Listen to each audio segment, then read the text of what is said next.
All right. So once again, I'm Ari, and I'm the founder and one of the AZ support team for Awkwardly Zen. And tonight we have Susanna Magdalena. And Susanna, I'm going to let you tell everyone a little bit about what you're going to be teaching tonight. Well, I'm really excited. When I talked to Ari about, how I should kick off my association with Awkwardly Zen, she was like, "Oh, what about Kabbalah?" And I'm like, "What about Kabbalah?" So you don't really, for tonight, you don't have to know anything about Kabbalah. You can just have an interest, or it piques your interest or something like that. And like she said, if you find out at any point during our discussion that this doesn't float your boat, leaving is always an option and no one gets their feelings hurt. We do understand. I could talk about Kabbalah probably forever. My husband's on tonight. His name is Lynn, and he just kind of sometimes rolls his eyes when I come up with Kabbalah because I can just go on and on. I have taught Kabbalah for a number of years. Jen Mills, who's here, and Misha have been part of my Kabbalah teachings. And I don't have anything scheduled right now, but I probably will do this again after the first of the year. The reason for this is because Kabbalah is not a subject that a whole bunch of people are usually interested in. Usually it's a select few. And so when I kind of spread it out a little bit, it gets time for those select few to kind of zero in on this. I am going to do some screen shares tonight, so you'll be able to see what in the heck I'm talking about. Most people are visual learners, and I know that I am, and I like to look at things while someone's talking. So Ari is posting a link for documents, and it's in their Google, what is it in your Google Drive? Yep, it'll be Google Drive. I put it over there on the side, but I will one more time. This is what it's going to look like. And while I'm talking and while I'm doing my initial talking about Kabbalah, of course, listen to me. But this is also something I'd like for you to kind of work on, because after I give kind of like an intro into Kabbalah and into the tree of life, I'm going to associate each of the sephira, or the spheres on the tree, with you. And so we're going to find out where on the tree that you came in. So you're going to use your name, your first and your middle name, as is legal, either on your birth certificate, or if you've had it legally changed, that first and the middle name. This is the little corresponding numbers to the alphabet. So these are what you'll use. You'll use your date of birth and time of birth. And my little equation for mine is down here, so you can see how you get to a number. Basically, we have numbers 1 to 10, but 10 comes down to a 1. So if you're a 10, if it comes up that you're a 10, you're a 10, but it's also going to correlate with the 1 and vice versa. So you want to break it down, from 1 to 9 or 1 to 10. So this is a little bit different than numerology, because don't try to fit numerology into it tonight. Maybe if you want to look at the numerological standpoint of it later, you can, but I'm not really going to associate numerologically. I'm just going to associate with the tree of life tonight. So this is what it'll look like. This is an example of how you add it up, and then once you get your final number, I'm going to go through each of the sephira, or the sephira, and I'm going to show you and talk about where you came in. So I'm going to stop that share for now, and I'm going to start another share, because this is actually my my slides. So hold on, share. Okay, let me do this. So what we're going to be talking about tonight is journeying Kabbalah's tree of life. So we're going to be really focusing on this tree over here. This is a blank tree. There's nothing in it, but you can see all the connecting and correlating paths of it. There are 22 paths that connect to each of the 10 sephira. The one up at the top in the center is considered kind of an empty slot, and we're going to talk about that later because there are 11 circles on the tree, but there's 10 that are like primary to the tree of life. We'll talk about that more. Kabbalah is not a religion or a doctrine. Kabbalah is a teaching that's based on esoteric Judaism. Much as Gnosticism is to Christianity, Kabbalah is to Judaism. It is the immersion into the building of the inner mystic. So it's a mystical teaching. It's a way of connecting to the mystic that lies inside of all of us. And in my opinion, it's a key to the building of the temple, microcosm and macrocosm, within and without. So it's a piece of sacred geometry. There's all kinds of different things going on to it. It's not just 3D, it's multiple. There are multiple dimensions to it. There are trees that connect above it, to the side of it, back of it. So it almost becomes like a helix or a DNA kind of helix, because it's so multi-dimensional. So that's always exciting. Let me turn this off. I can't get rid of that. Oh, hold on a second. I'm having a little El Problemo. Kabbalah is an avenue to the workings of this world, our kingdom of which we're part. And I think this is what I like most about Kabbalah, is it's practical and it's visually practical. We can actually see it. And the visual aspect of the teaching is the tree of life, which can be broken down in so many different ways. And I'm going to give you a few of those ways that it can be broken down. But before that, we're going to talk about the different spellings, because we see the different spellings everywhere.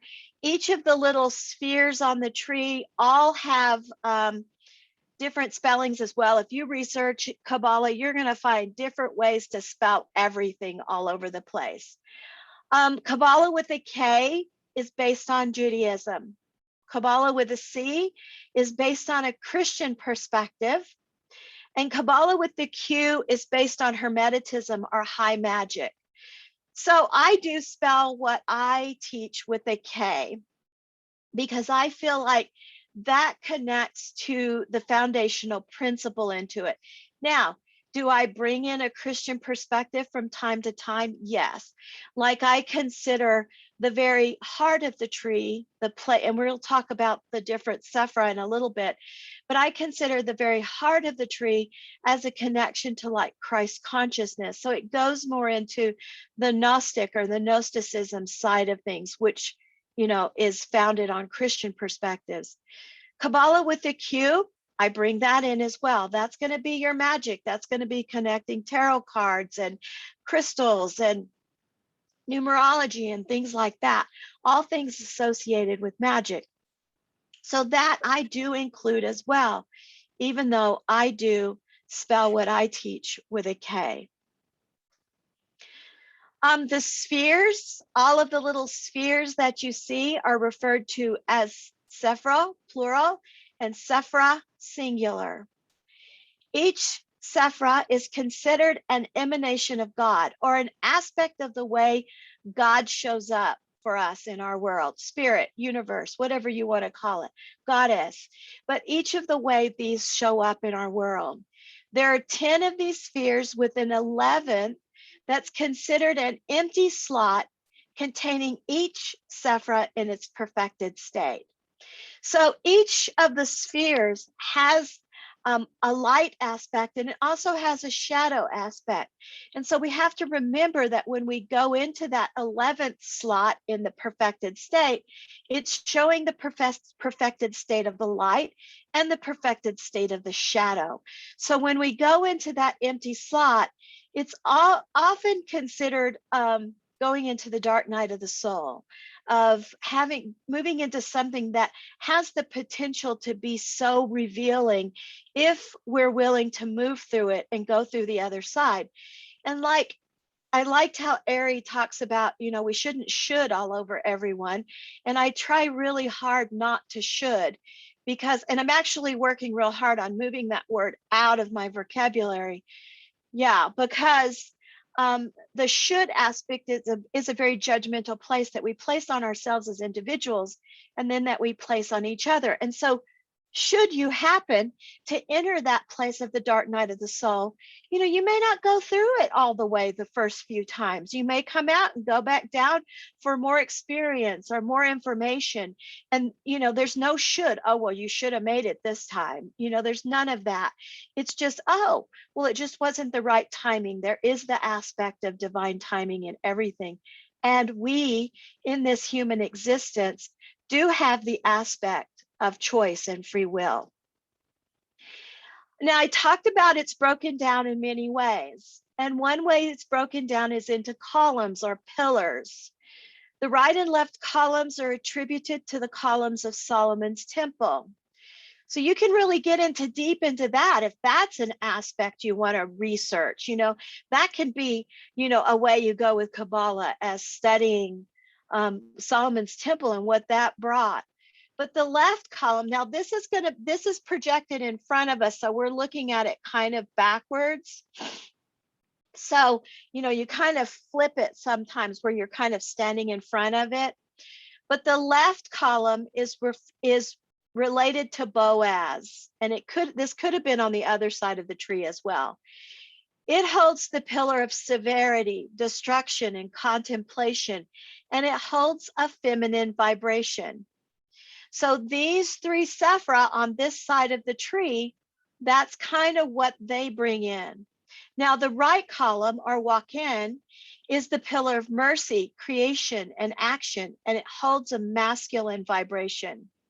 Now, if you work with tarot cards and you've seen the high priestess, you'll see that there are pillars on each side of her, and in like the Rider-Waite deck and in a number of other decks, there on the columns will be a J and a B. So that's the Joaquin and Boaz on either side of the high priestess. And it's relating to the columns of Solomon's temple. Now that middle pillar going up the middle of the tree is the middle pillar. The middle pillar is the pillar of mildness and harmony.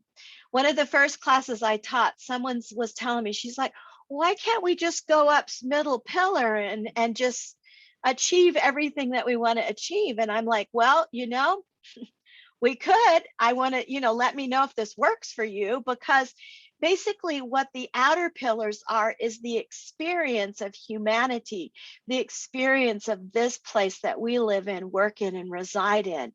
And so it takes us into different aspects of understanding the human self to a deeper level.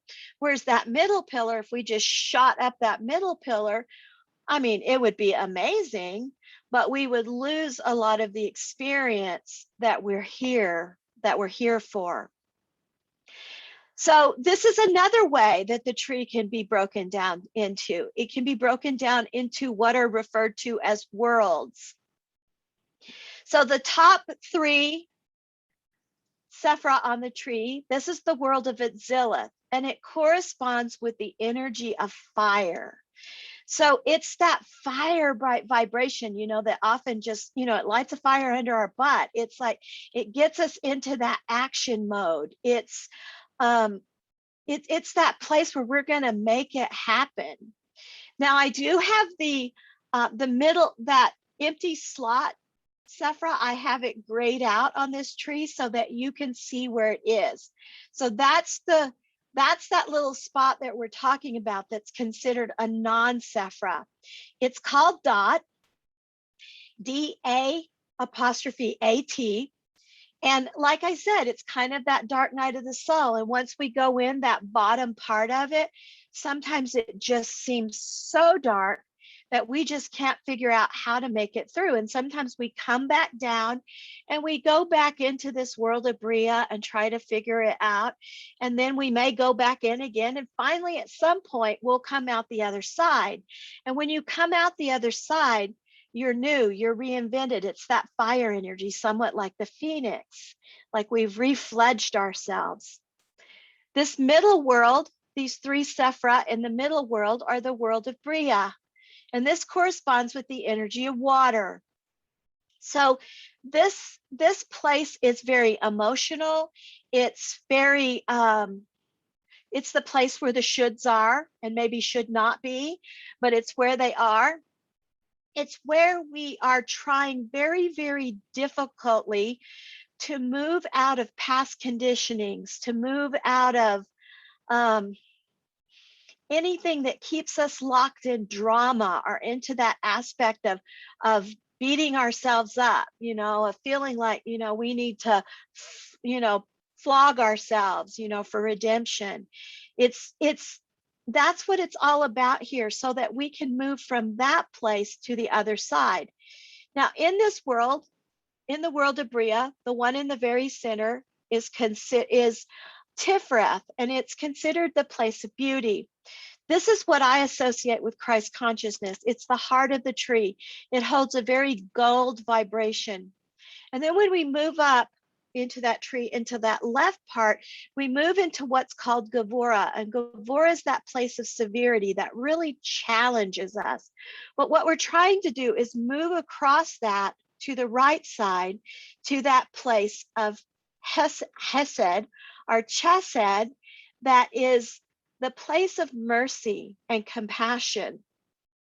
And the reason I'm going into these right now is because those that study Kabbalah and those that this is their life's work, they consider that place of Hesed or Chesed the most important place on the tree, because it does hold that place of a phrase, a Hebrew phrase that is Tikkun Olam, which translates as repair of the world or repair of the worlds. And so once we can figure out how to move out of that place that's got us so caught and tied into severity and chained, then we can move across to this. We find so much freedom, and we're easier able to move up through Dot and to move up into that world of Itzilith. Then we come down to this next part of the tree, those three sephira down here at the lower part of the tree. And this is the world of Yetzirah, and it corresponds with the energy of air. So this is where we plan and where we strategize, and where all those mental aspects come in, and we're trying to figure out, okay, what are we going to do? How are we going to make it happen? All of these things happen in this world. This is a place we're really familiar with. This is a place we've been in time and time again, life after life after life, and we've pretty much got this lower part of the tree down. Now we're moving more up into that, as a collective, we're moving more up into that world of Bria, that we're trying to understand this emotional state of the human condition. Then down at the bottom of the tree, where the one low Sephira is the world of Asiya, and that corresponds with the energy of earth. So this is our world, our home, our kingdom. This is the place where we live, where we work, where we reside, and where we understand the mechanisms of the working of this world. So this is a great way to work with the tree. And if you work with the tree with tarot, you know, those cards that are fire are going to be the ones that associate with the top. Those that are water are going to associate with Bria. Those that are air are going to associate with Yetzirah. And those that are earth are going to associate with Asiya. So this is what the tree looks like with its names on it, with its Sephira names on it. And I just wanted to put this on here so you could see it, because I have been using a blank tree, but a blank tree is sometimes the best way to start, because you can get an idea of how it works. So like I said, there's 22 connecting paths. There's 22 cards in the traditional tarot deck. Then there's the 10 Sephira. So it's considered a teaching or a process of a 32 pathway of wisdom and understanding. Now, this is the tree of life that I work with more than any other tree, because I love this. I love how it has the tarot cards on it, it has the names of the emanations on it rather than the true Kabbalistic names. So down at the very bottom of the tree is the Sephira of Malkuth, but it is our kingdom. It's our home. So that's its name. So when you move up to that purple one, the number 9 spot, this is the Sephira of Yesod, but this is the foundation. This is the foundation that we're trying to create in this place. To me, it's also a jumping off place. It's like going out on the end of the high diving board like we did when we were kids and looking down and thinking, oh my God, I can't do that. But finally, at one point, we take that leap and we jump off and we're like, okay, we don't know what we're going to make happen, but we're going to make something happen because you're not sure yet what it is. Then you move up into that 8th Sephira, and its Kabbalistic name is Hod, H-O-D, but it's the place of splendor. It's the place where we connect with what it is we're trying to bring forward, with what we jumped off that high dive for. It's where we connect with that and we see, oh, there is potential, maybe. We still aren't sure, but there's potential. Then we move over across to the other side of the tree, to the green one. And that is the place of Netzach, the place of victory, because we feel victorious. I often use this as planting a garden. So we first we have our world down here at the bottom where we have our earth, we have water, we have everything we need. Foundation, we're like, oh, well, maybe we're going to create our little borders for our garden. We're going to figure that out. Splendor, like, oh, this is what I'm going to plant. And then victory, it's like, oh, I planted my seeds and I see the little seedlings coming up, and you're out there looking at your little seedlings every day. And you're like, yay, I actually have a garden. Then you move up into that very centermost part of the tree, the place of beauty. This is Tiferet. And this is the place where it kind of comes together. Oh, well, those little plants are like producing, there's some little flowers on them, and I can see that it's bearing some fruit and some vegetables now. I'm very excited, and there's a beauty to it, and you feel everything coming together. Then severity comes up here, which is Gevurah, and it's like, oh, damn hail. It came in and it beat my poor little plants down. And so now you have to figure out, you can either give up and go, okay, just beat my garden, or you can go out and you can tend that garden and with some mercy and some kindness and move over to the other side and see what comes of it. Now, this tree doesn't have that empty slot that's up above these two.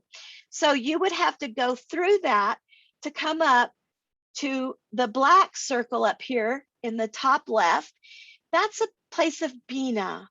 And Bina holds a feminine energy. There's only three spheres on the tree that show masculine or feminine tendencies.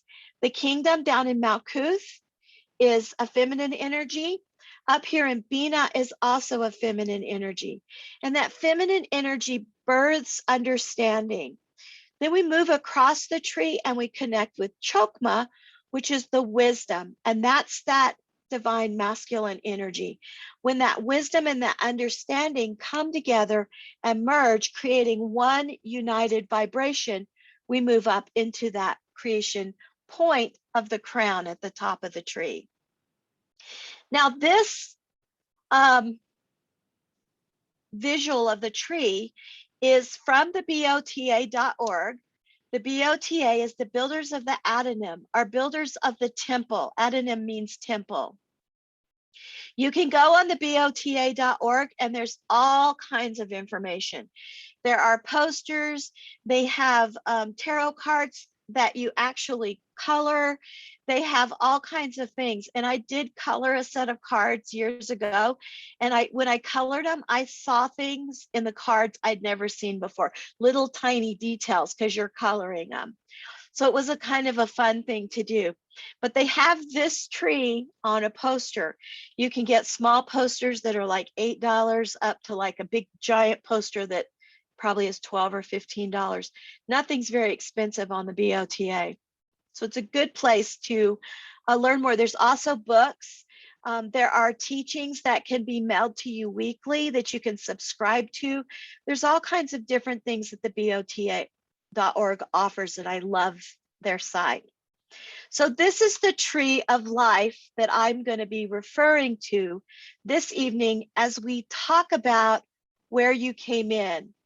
So I'm hoping that you use that little diagram that I had, and that you have figured out what Sephira or Sephira you came in. I came in at number 7. I came in at victory at Netzach. Ari came in at number 5. She came in at severity at Gevora.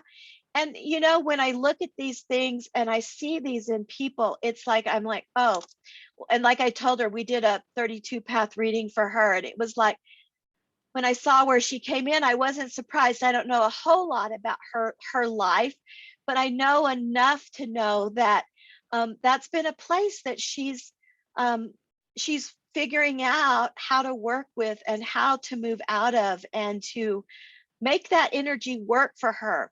Now, where you came in, there's no higher or lower. In one of my classes, someone came in the lower part of the tree, and throughout the whole class, you know, God bless her soul, but she kept trying to redo her numbers in all kinds of different ways so that she would come in at a higher place. And I'm like, you know what? I didn't shoot her to death. I just said, well, we can play with that and we can look at that. I said, but we're going to look at also where you first were coming in.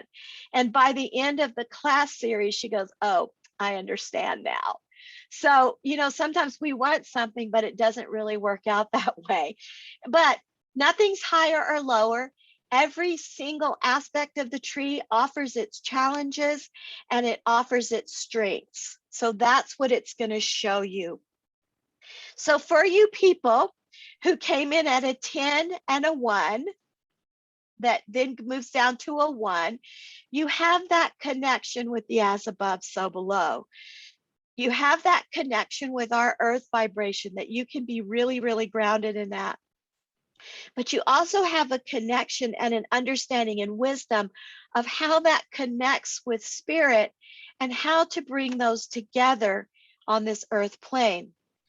Susanna, Now can I interrupt you for just 1 second? Yes, I'm sorry. definitely. Just because we have some questions about how to calculate. So do we calculate the middle name when you? Yes. Okay. The first and the middle name, your birth date, and your birth time.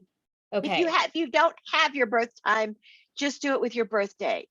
Okay. But if you legally change your name, then you do that name. Yes. If your name is legally changed, that will change where you came in. You can look at it both ways, but usually when a name is legally changed, that energy of that person has really shifted, and it's almost like there's a rebirth. Okay.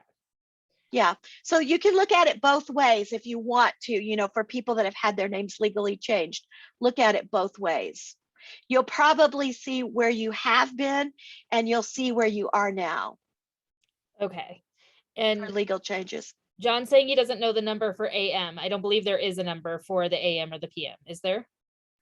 No, there's not. We're not doing military time or anything like that. Just use the whatever time it is. Okay. Perfect. Yeah, there's no AM, PM, and we're not using military time.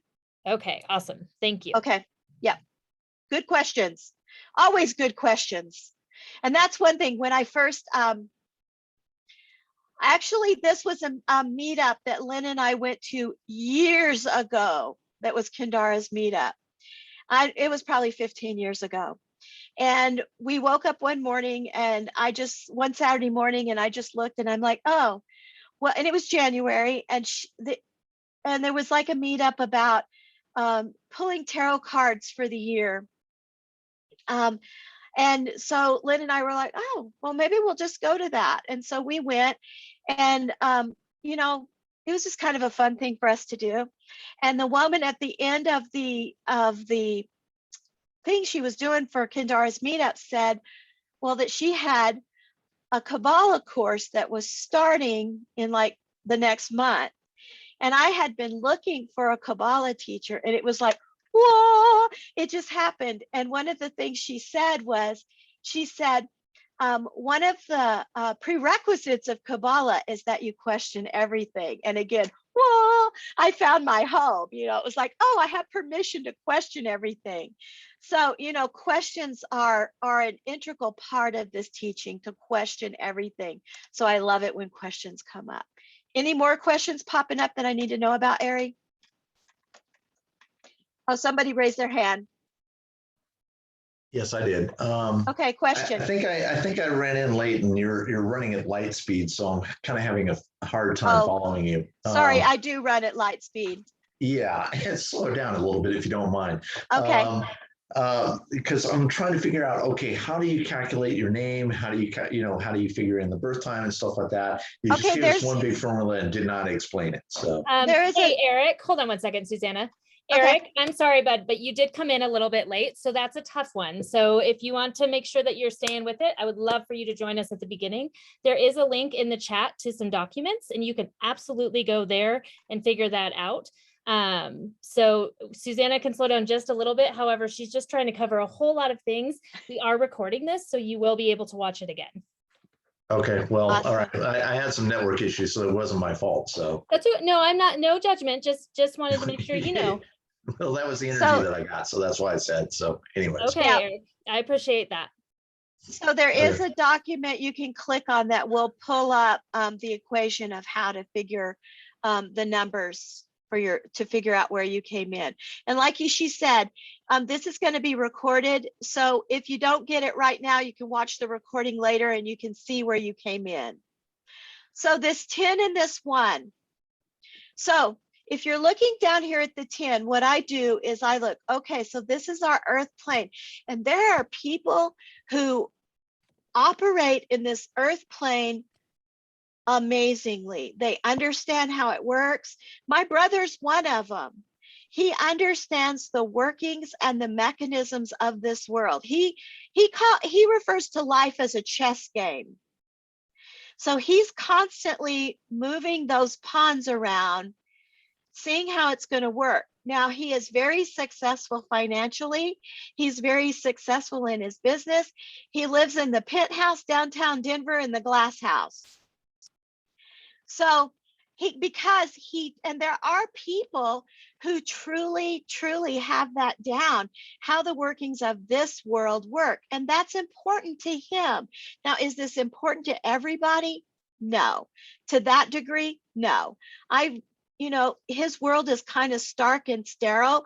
And, that's not my world, but he has figured this out. But these people also know how to connect with that crown energy and how to pull that vibration in and how to make it happen. Kendara does a lot of work and teachings on manifestation. And, she's like a queen of manifestation. She has this down too. She has this down at how to connect these two aspects. People working with 1s and 10s will often have that. And I also look at, when I see where people came in, I look at the tarot cards surrounding them, and it helps me to understand where their strengths are, but also where their challenges are. So down here around the kingdom, we have the Judgment card. So we have this going on, and Judgment isn't judgment how we perceive judgment in this world within tarot. Judgment is that aspect of the higher source connecting with us and not judging us, but offering judgment and bringing us up out of where we've been locked. There's also the World card. So these people have a real association with all the different aspects of the world. And when you look at that World card, first of all, and it's hard to, I know it's hard to, probably hard to see unless you're on a computer, but that World card has on each corner of it what are considered the 4 tetramorphs. And they are aspects of elements. Each one of them is. So they have the ability to bring in aspects of all of the elements into that woven circle that is a Vesica Pisces. So they're able to birth through what needs to come through. Then there's also the moon card that shows up here. So the moon card takes us deep into the inner recesses of ourself. It does have to do with intuition and our psychic abilities and all of that, but it also has to do with what's submerged, what's subliminal, maybe where the lie is, you know, whether we're lying to ourselves, whether there's a lie in our world, but it helps us move through to perceive what's going on. I always talk about too, we can be up in the cosmos working all the time, but manifestation, if you really want to manifest in this world, it happens in this place, in Malkuth, in the kingdom at the bottom of the tree. This is where manifestation happens. It happens here. Now we're going to bring through that light and we're going to bring through that vibration, but it shows up and manifests here. Now the people with the ones, they have some really, they're in a very powerful place. So these people are always people who are at that place of the Fool card. They're always welcoming something new and something exciting. You know, they're willing to take the leap. And thank goodness we have those people in our world, because without that, probably nothing would ever get done. But their challenge is to take a practical leap and to make sure that, you know, they're not just, you know, jumping from, you know, the fire pan into the fire. And so, you know, they want to really know that. There's also the Magician card. So there's that challenge of understanding what gifts and values and tools you have, and to be able to stand up confidently and not to be afraid of confidence, and not to fear what that looks like. I talk about with the Magician card a lot that there's a fine line between ego and arrogance and confidence. But if you ever wonder, oh, am I in ego or am I in confidence?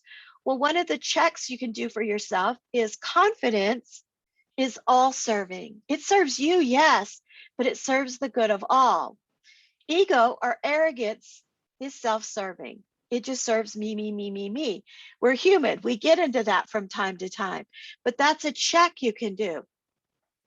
Then we have the Empress that connects those two at the top, but it's also connected with the crown in a way because it's right below it. So it's looking for, through taking a leap and through battling this confidence ego thing, to what are we going to bring into this world? What are we going to bring in that sustains and that is sustaining? So that's what the 1s and 10s are dealing with. Whether you're a 1 or a 10, that you've got some awfully, awfully powerful places in your life where you achieve. There's also some really great challenges that you face and that you have to deal with. Then we get to this 9, and the 9 is kind of a first step. Okay, so we live with our parents, right, when we're young, and we become indoctrinated to their belief systems, right, whatever they are, good, bad, and different. We're indoctrinated into them. We chose them as our parents for some reason or another, to either give us the foundation we're looking for or to give us the way out to find our foundation. Whichever way, it just happens. So we come out, so this usually happens with people when they first move out of their parents' house, whether they're going to college or they're moving out to get married or they're moving out for a job or whatever. The first time we first get a sense of self is when we first kind of leave that indoctrination of what we've been brought up in. And it's all of a sudden the world is open to us, and there's other thoughts and other accesses and other venues. That's what the foundation is. That's why college kids go crazy. because all of a sudden they are just bombarded with information and things they can try and do and be. And it's extremely exciting. So they're dealing with that world card too. What are they bringing into the world? What are they birthing? They're dealing with that sun card, to get out and have fun and to show up. But they're also dealing with that star card. And the star card is hopes and dreams. What are my hopes? What are my dreams? What is it I want to create here in the foundation? So people who come in with a 9, this is what your foundation is, that you have all of these things going on, but how to make something happen out of that, how to move out of college kid mindset to make this really be something that works in our world. Then we move up to number 8, and the 8s are amazing. 8s are coming up with all kinds of ideas. They're coming up with, these are the college kids that are brainstorming and they're coming up with new inventions. And this is that young energy that comes in that I hope I never lose. This is the one thing I never want to lose, is this young energy of seeing the splendor of our world and however it shows up and how I can be a part of it. That sun card is still there. That sun card is still, you're still out having fun. Now that judgment card, yeah, still there too. You're trying to figure out still how to move out of, past conditionings and those things to be revitalized. You're also met with the hanged man, because sometimes you got to hang out and figure out what's going on. Sometimes you got to go away and do your own thing for a while.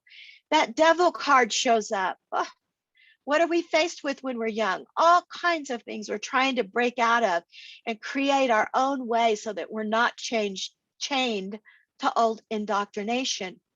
Then we also have the Tower card. This is when we find out, or when it is first revealed to us that, oh my gosh, all the things I've been told and all the things I've been part of, well, maybe they're not all true. Maybe everything I always heard and I thought isn't. And our world kind of crashes down around us a little bit. But in probably one of my first Kabbalah classes, we went really deep into that Tower card. And one of the women in the class, she said, well, to me, it's not that everything's crashing down on me. It's that I'm busting out. And I love that vibration of the Tower card, that we're busting out, because that's what we're trying to do with young vibrations. We're trying to bust out of old paradigm, old regime, old doctrine into what's showing up in our world now. It's very exciting in the places of 8s. 8s are very exciting people. And that orange color comes in. And oranges to me sometimes are kind of scary, because oranges are kind of like evil Knievels of the world. They'll take a chance, sometimes a scary chance, but they're also very exciting to be around. Then we move across the tree to the 7s.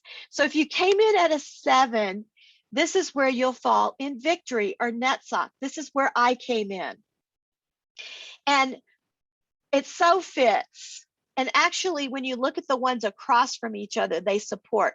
So even if you came in at 8, there's going to be an element of 7 there. And if you came in at 7, there's going to be an element of 8. But in 7, it's the place where, yeah, you're still coming up with new ideas and new things, but in a place where you're wanting to nurture them and tend them and bring them into fruition, however, whatever it takes to do that.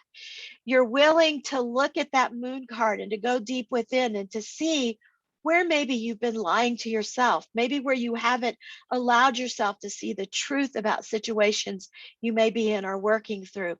That star card, that there's always hopes and dreams, that they never end. They never stop. People in this place of Netzach, it never stops for them. They are your eternal optimists. Then there's that Tower card again.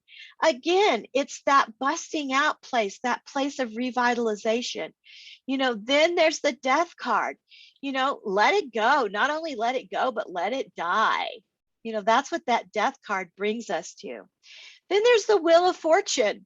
And the Wheel of Fortune's basically a crapshoot. You don't know, the wheel spins, you don't know where it's going to land, but you know where it lands, you're going to be ready. And again, there's the 4 tetramorphs on it. And so when you look at like the Rider-Waite card of the Wheel of Fortune, there's a T-A-R-O on each portion of the wheel. So there's tarot, which is also rota, which means wheel. So that wheel is always spinning. And that's one thing we know in our human lives, that, you know, the only thing we know is going to happen, right, is change. Change is going to happen. So then we move up to that middle part of the tree to the 6. And this is the place of beauty. This is Tiferet. And like I said, to me, this is the place of Christ consciousness. This is the place of the connecting place of the heart of the tree to everything going on around it. There's a lot of connecting cards that go with this. But the one thing that I think when I first started really studying Kabbalah, it really made me understand the Temperance card a little better. Because if you look at that Temperance card that lies between beauty and foundation, it covers that Tower card. It crosses the Tower card.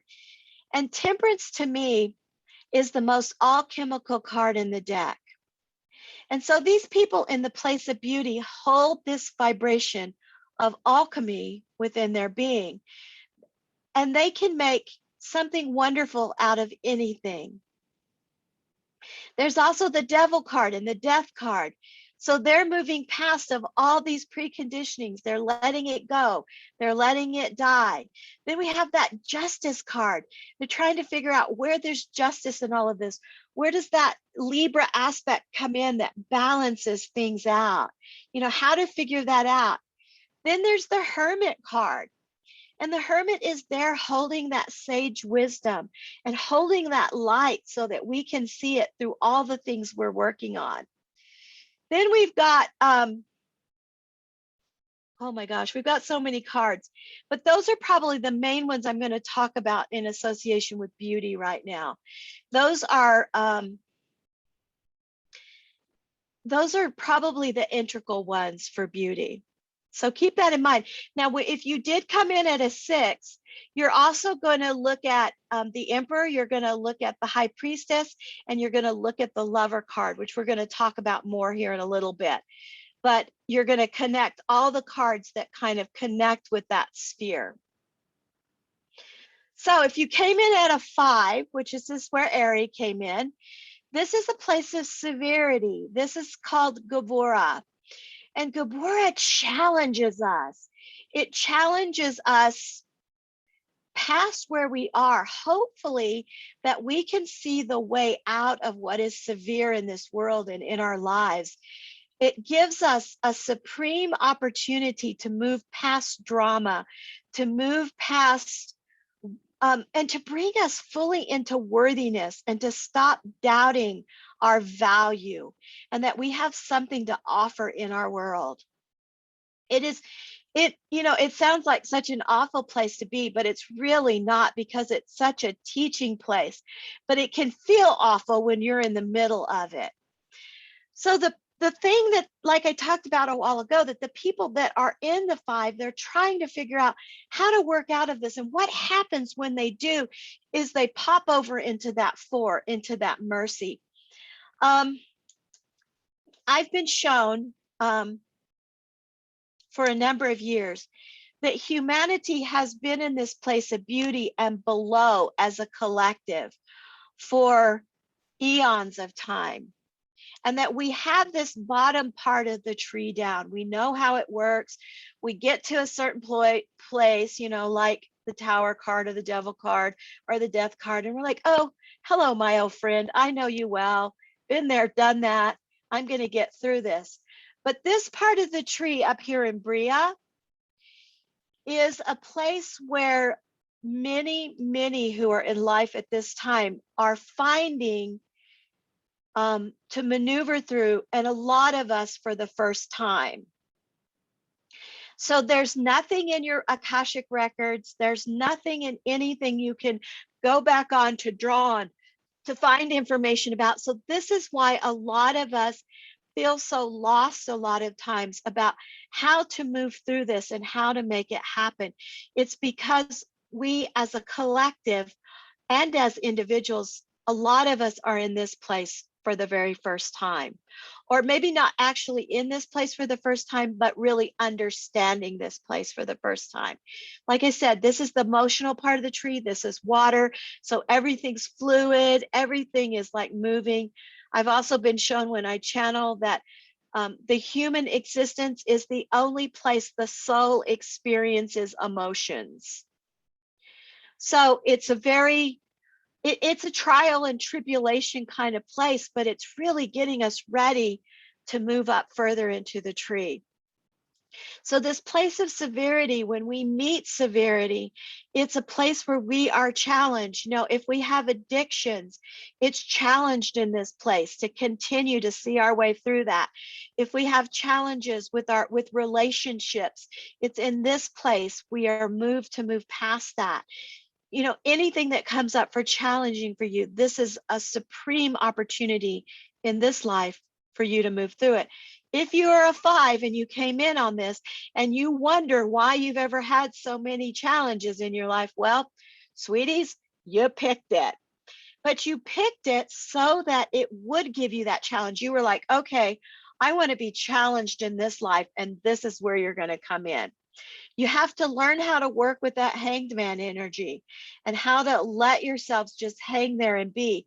This energy in severity often holds, even though it's water, it's so close to connecting with fire energy that a lot of people in this place will hold that fire energy. And Ari definitely holds a fire energy.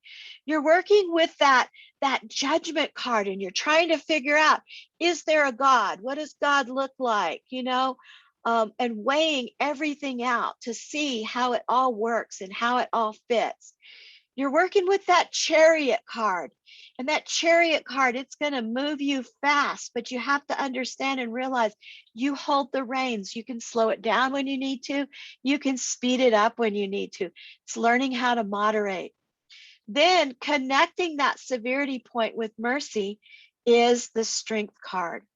Learning what gentle power is, and that it's not an oxymoron. That you can be in a place of gentle power. I knew this police officer in Houston, and he did off-duty work in the store I worked in where I managed. And he came in one day and he goes, we had a meeting today with the force, and we're supposed to be a kinder, gentler force. He's like, how does that even happen? Well, that's that card, that we learned how to be a kind and gentle force to be reckoned with in our world. So those are all the things those 5s are trying to figure out and see how it works in their world, and how to find this way to the number 4 place, to mercy. So if you came in at a 4, believe me, your heart and your compassion and your empathy has no bounds. Like I said earlier, this is the place where Kabbalists consider the most important place on the tree, as it holds that vibration of Tikkun Olam, the repair of the world, or the repair of the worlds. It's a place I associate with Mother Teresa. Now, Mother Teresa was a tough individual, but she had this kindness and this caring and this compassion and such an empathetic heart for the world. And so to me, that's her vibration is here. And she changed the world in so many ways. So people in 4s, you have that wheel of fortune you're working with. Everything's always a crapshoot. Things are always spinning and changing for you. You have the Hermit card. So you probably have this need to take yourself away, but not completely away, because you want to stay in that connection with the world energy.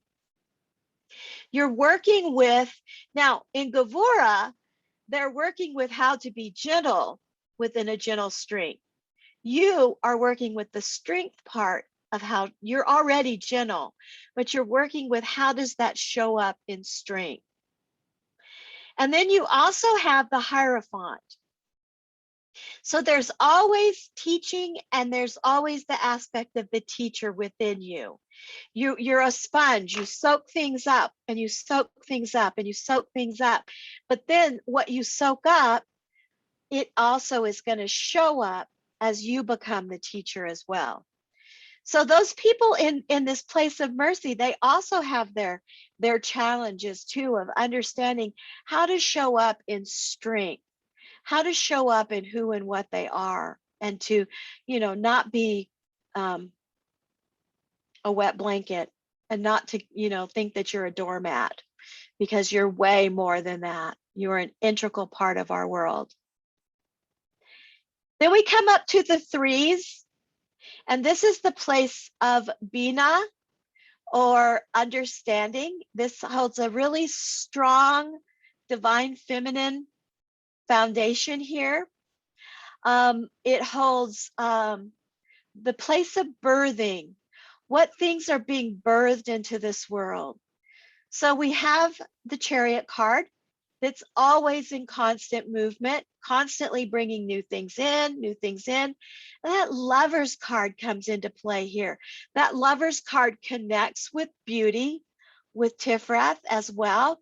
And so this aspect of the Lovers, and when I look at tarot, especially in this teaching, because these are all pathways containing you and your journey. So this Lover's card in this place doesn't usually have to do with love relationships. It's that love relationship that you hold within yourself, that bringing together of the divine masculine and the divine feminine together into that harmonious place within yourself. Threes also deal with the Magician. So again, trying to understand the tools, understanding your gifts, and understanding how to use and utilize them in our world. Bina also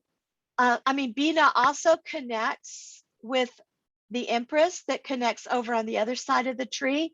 And that Empress is all about fecundity. What is coming into our life? What is being birthed that brings sustainability into our world? When you look at that Empress card, usually she looks pregnant. There's a stream behind her. There's wheat that is ripe and ready to harvest, but you can tell that that land is rich and it's always going to bring more in. So that's that marrying of this understanding. Then you move over to the twos, and those of you that came in at a 2, this is the place that holds the vibration of the sacred masculine. It's the place of wisdom. And when those two, understanding and wisdom, come together and marry, that is that harmonious place that we're all looking for to find within, the wisdom that we hold and the understanding of that wisdom, and when it comes together. So we've got connecting to that, we've got the Hierophant. So there's that wisdom teaching coming in, the foundation of how things work within. It's also known as kind of a dogmatic card, but to me, it's more foundational teachings or traditions, and how those can come into that wisdom place. A lot of us try to move away from our traditions of how maybe we were brought up, because down here in Malkuth, it was such a challenge to move up and out of that we kind of leave it behind. But there's some point we come to in our life where we go, there's parts of that I really loved and I want to bring back into my life. And this is kind of where you look at those traditional aspects. You also have the Emperor. So the Emperor comes in, and the Emperor in most cards, he looks kind of stoic, but he knows what he knows, what he knows, what he knows, and he doesn't deviate. And that's how he becomes a good emperor. Now, of course, we're not talking about reversals and all that when he goes crazy, but in his upright state, he knows what he knows, and he's taking care. The difference between the emperor and the empress. The empress cares for the land, and the emperor cares for the people. But the emperor listens to the wise counsel of the empress, and he brings forth her understanding of how the people and the land work together. And he brings this up into this place of wisdom where he connects with her as it moves across. He also has to be in a place when we're in this place and that masculine energy comes in. We have this full energy. With this full energy takes a leap. And sometimes the place of wisdom is to know when and where to leap and when not to leap. So we have to know and to be wise about those leaps that we're taking. So like I said, there's a lot going on here. And you have to realize that even though you might have come in at any point of this tree, that there is a tree, a whole tree that resides within each of the sephra. So you can be in 4 and 9 at the same time. You can be at 4, 9, and 5 at the same time. You can be a number of places experiencing a number of things. But where you came in is kind of the processing place of how you work through whatever you find yourself in. So I'm going to stop this share for a minute, because I know that that's a lot of information, and you're all probably going, whoa. So, okay, we have a few questions about figuring out numbers. And then I do want to remind you all that as soon as I have eaten dinner, this will go onto YouTube. And then tomorrow we will have our web person put it onto the awkwardlyzen.com page. So if you didn't figure out your number, not all is lost. You can go back, figure out your number, and then you can come back and watch the video and rewatch the things.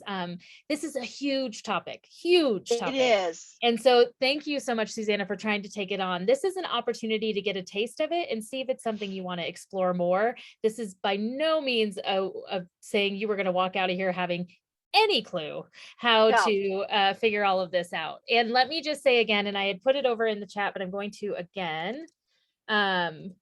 Here's Susanna's information.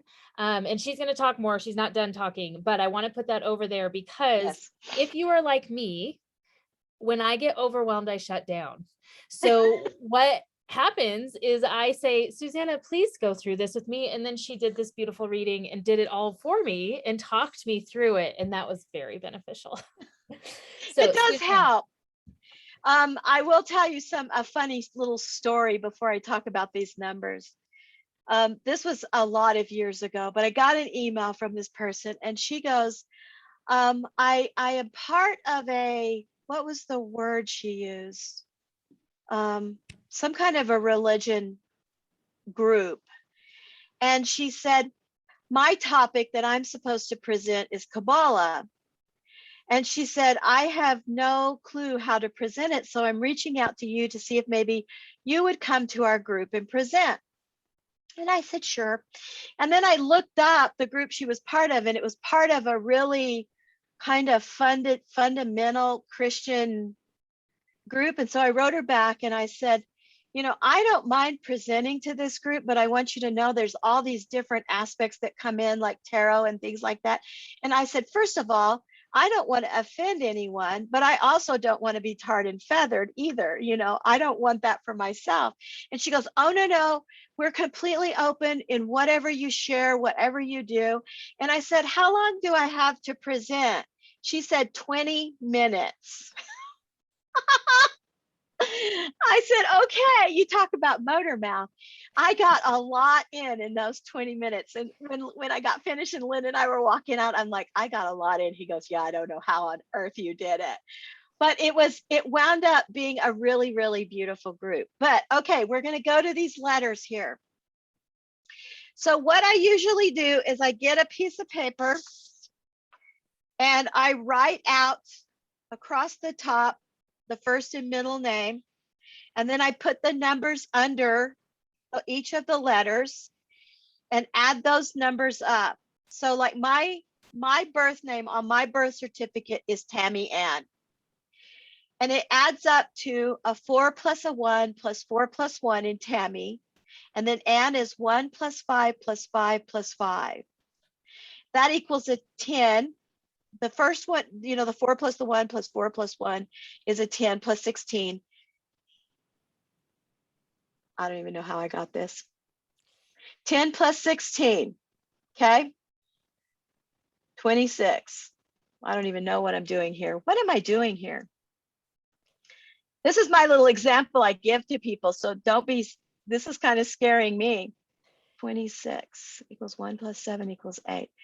Oh, that was down here, I think. Oh, I think in the 10 plus 16, you're just You adding reduced each number. yeah, 10 plus 16. Then add the birth date, 3 plus 3 plus 1962. So you're going to add the 1962. So 3 plus 3 plus 1 plus 9 plus 6 plus 2 is a 24. There's my 6. 2 plus 4 is 6. Time of birth, I was at 2:54 p.m., but like I said, we're not breaking it down AM, PM. 2 plus 5 plus 4 is 11. 1 plus 1 is 2. So there's my 8. So if I look at my numbers, I have an 8 plus a 6 plus a 2, which comes to 16. So 1 plus 6 is 7. So that would be the 7th Sephra or Netzach, the place of victory.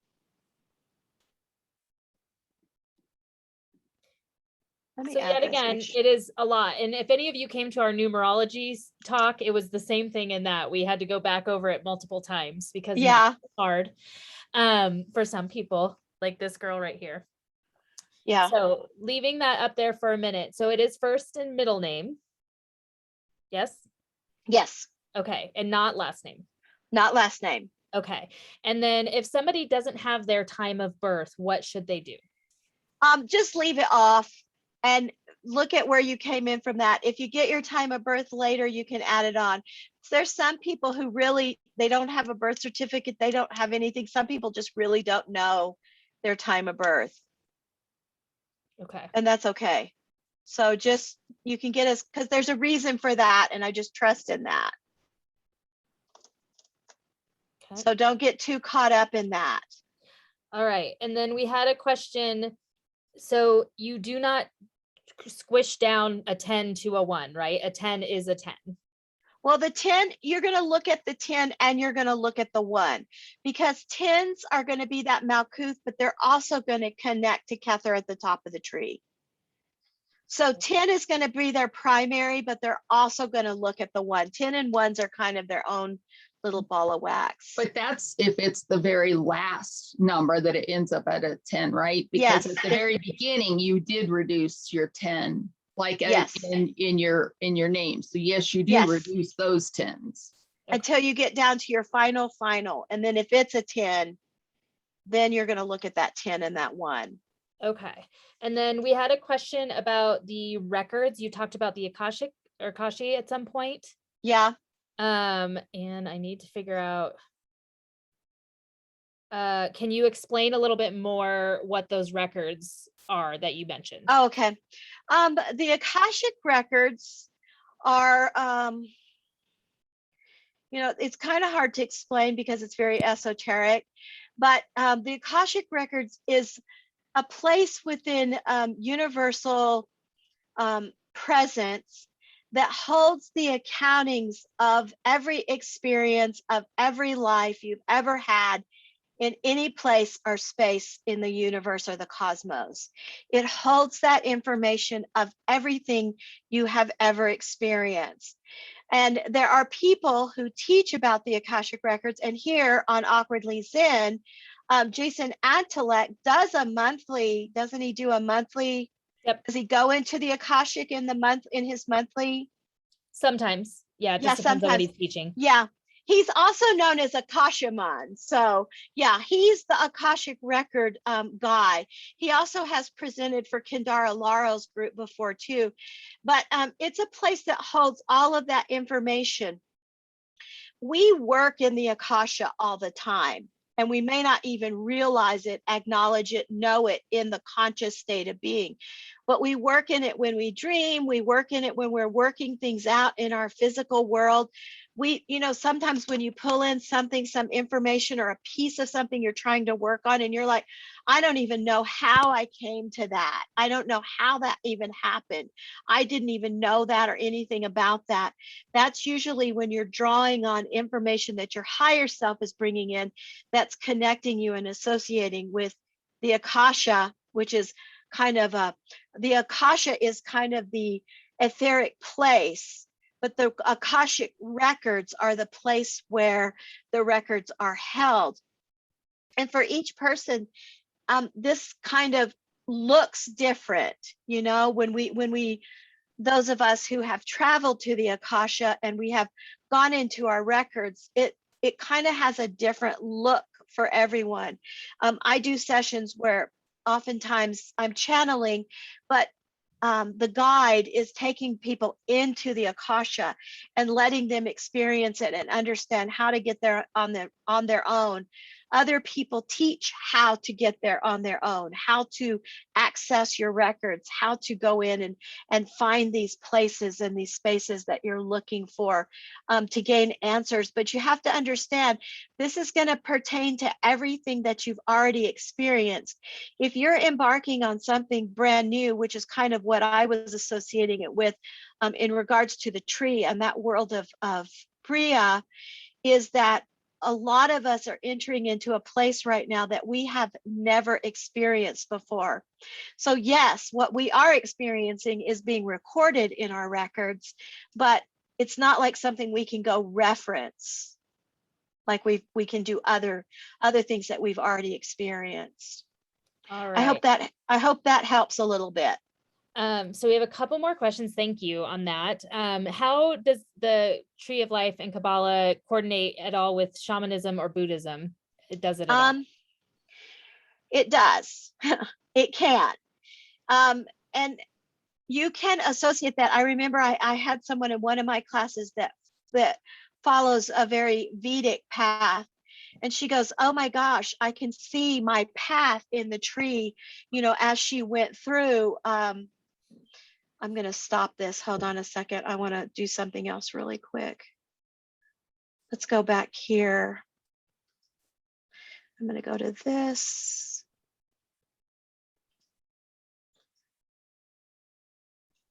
Well, first of all, if you're looking at, say, a shamanistic path, okay, we're going to use that as an example.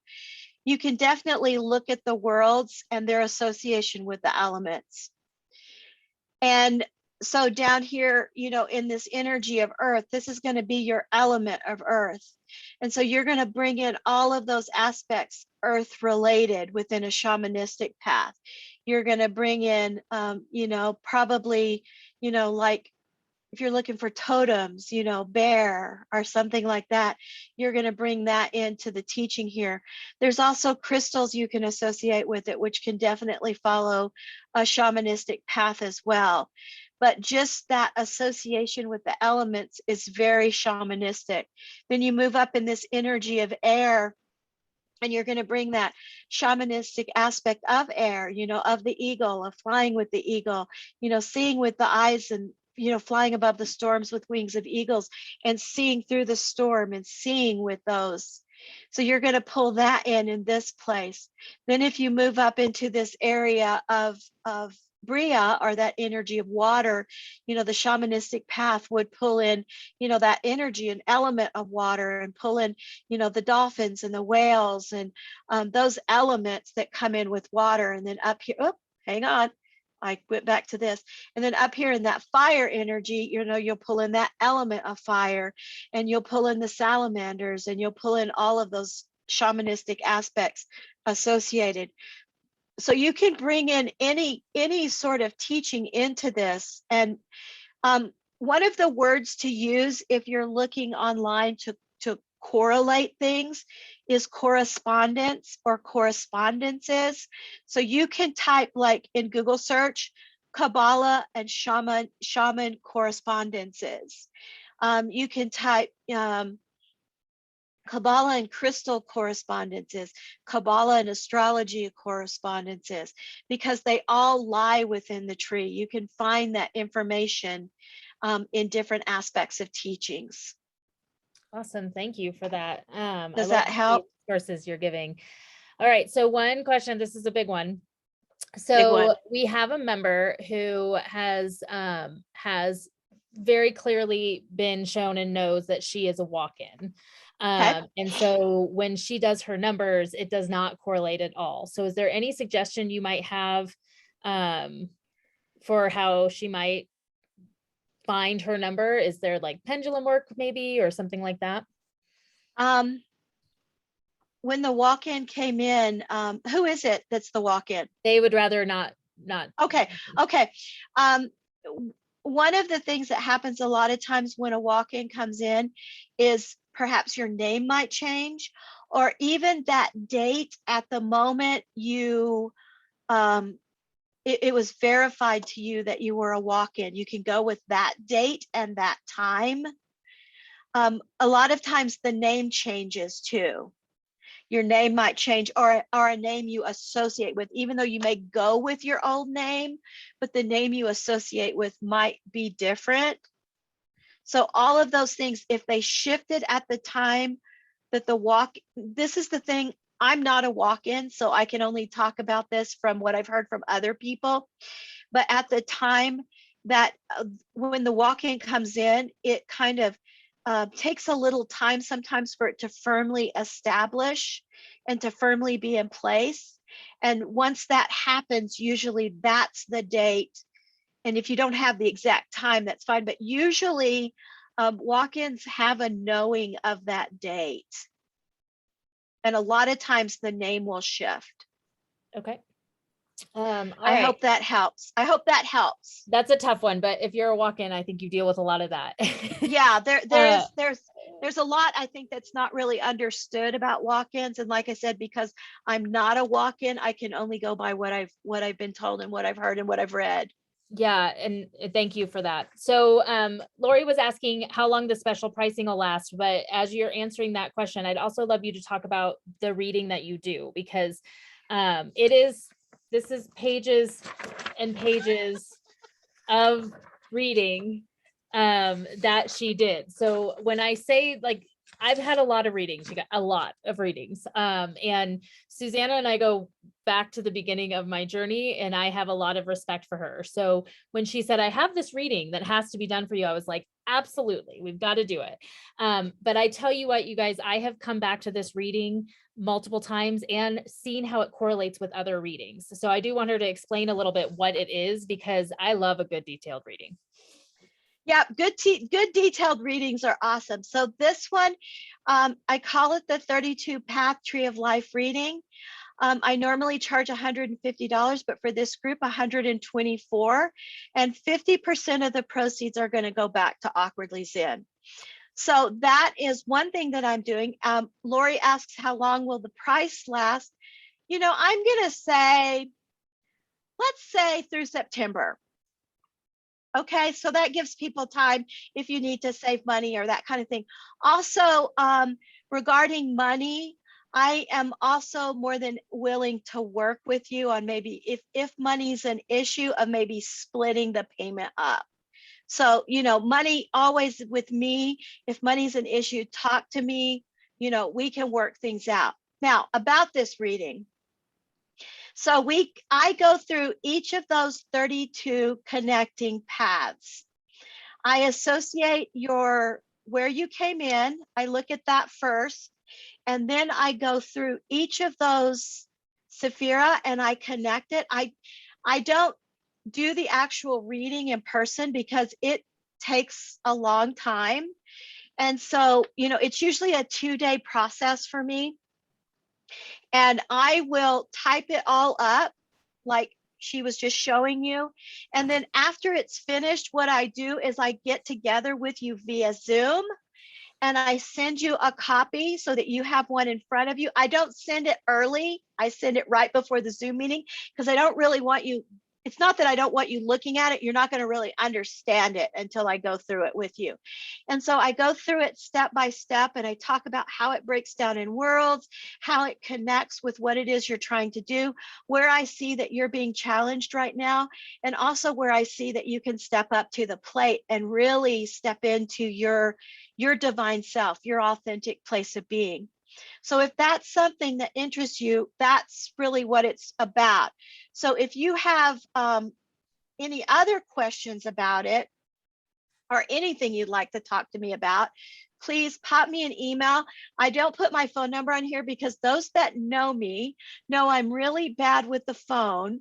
So I'm much quicker with the email. Look at Misha shaking her head.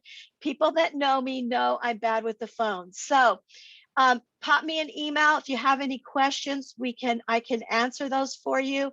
But that's basically what it is. It's very, very detailed along with that tree, but it's also very, very insightful. And like Ari said, you'll see it connect, maybe not with other readings, but also with other things you're working on and other things you're doing and things that maybe you're wanting to do or that you've had idea that you might do. Yeah, it helps with that. So It's very practical. It's very practical. Yeah, I was surprised and how much it correlated with my life, and I could immediately put it in. And then the few things that I was like, I don't know yet, they've been popping in, and it's like, oh, and I go running back to my paper to double check, which is super fun. So thebelovedheartsource.com, thebelovedheartsource.com for those people who are watching the replay, because they will not be able to see the chat, but we'll put it in the comment there. And I do also want to say Susanna does amazing classes on lots of things and goes very much in depth. I took an 8-week course with her on tarot. So those of you who have had a reading with me, you can thank Susanna for that. Oh, you were always already doing it before. Yeah, but there was no confidence in it. And she also teaches a lot of different things, and those run on different cycles. So make sure that you're keeping track of her Facebook page, on the Beloved Heart Source there. She's on Meetup, she's on all sorts of things. YouTube, you can catch everything there. And that's really, really a wonderful way to connect with her. She teaches a lot, and I think she'll be back to teach more for us. Maybe something that's not quite as dense, because this is a lot of information, but I am so grateful for that time. And Lynn, I understand why you don't always hang out with the Kabbalah, because if you don't embrace it, it can be confusing, or if you don't have someone spell it out for you. So thank you for spelling it out for me. I do want to say we're coming to the end of our time here. Again, she is doing the readings for a discounted price of $124. It's normally $150, and 50% of that is going back to Awkwardly Zen, which means a whole lot to us. Everything at Awkwardly Zen is run by volunteers, and so there is no money made. And so doing that has been very, very helpful when our practitioners love on us like that. So thank you very much for thinking of us. Guys, we have a lot of fun events coming up this week. We have 5 different Zen Zooms. If you've never attended a Zen Zoom, it's an open conversation about spirituality. And so you can join us starting tomorrow morning for the first of the 5 for the week. You can check out our meetup for any of those. We also have lots of other fun stuff coming up this week. And this upcoming weekend, Kendara has an event. We're doing a partner event with her. And then we also have an open forum about interstellar beings. So if that is something that you've been interested in and you've been a part of the conversations about that, that's a good place to come and chat about that. And that'll be on Sunday. So make sure you're always checking in with the Awkwardly Zen meetup pages. And Susanna, thank you so much for coming in and giving us so much information. And as always, I am grateful for you. I'm grateful for you. All right. It's mutual, definitely mutual. I appreciate that. I am going to stop the recording. And then that's all we had, you all.